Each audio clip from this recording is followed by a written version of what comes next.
Hello, everyone, and welcome to Wilds Uncovered with a Monster Hunter Wilds pre-launch community update. Capcom just dropped a ton of exciting updates, improvements, and feedback changes based on the open beta. If you're as hyped for Wilds as I am, stick around because we're diving into everything you need to know from the community update. The open beta served two main goals. First, to give players a taste of the new hunting experience, and second, to stress test the game's network and performance.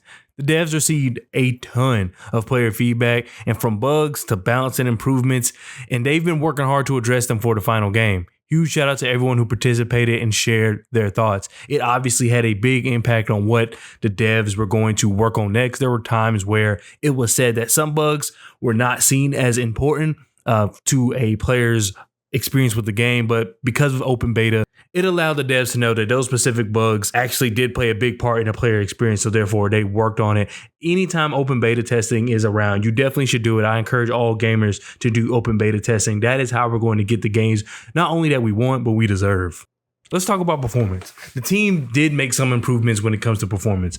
On PS5, graphics mode targets 4K at 30 FPS, while performance mode targets a smooth 60 FPS. But like I said, targets. It does not exactly hit 60 FPS. And I know in the year basically 2025, it is a shame that we cannot get console gaming to a smooth 60, but that is the target for the developers, is to get this game to running at 60 FPS. I'm personally going to have the game on PC, but still, that's an important update to have, even though I feel as though it's a little underwhelming and a little unfair to console gamers. For the Xbox and PC, optimization is being enhanced to improve frame rates and visual clarity. For PC, the studio will be looking to create a benchmark tool to allow players to see how the game will run on their machine. So whether you're on console or PC, you can expect a much smoother and better looking experience. However, it may not quite be exactly a smooth FPS on PlayStation 5, but I could definitely tell the difference between previously and what we are getting with Wilds. Next up, weapons. Another focus for the devs was giving weapons more impact and making combat feel punchier and more precise.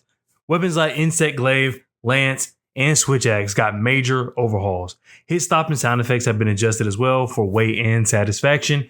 There were times that it was mentioned how the combat now feels a little more flowy as opposed to a little more strict in the previous years, but the dev team sees as though this is an improvement. While it's not the end all be all, it is an improvement to have the combat feel more wavy rather than feel more strict like it did in years past, like with World and Rise.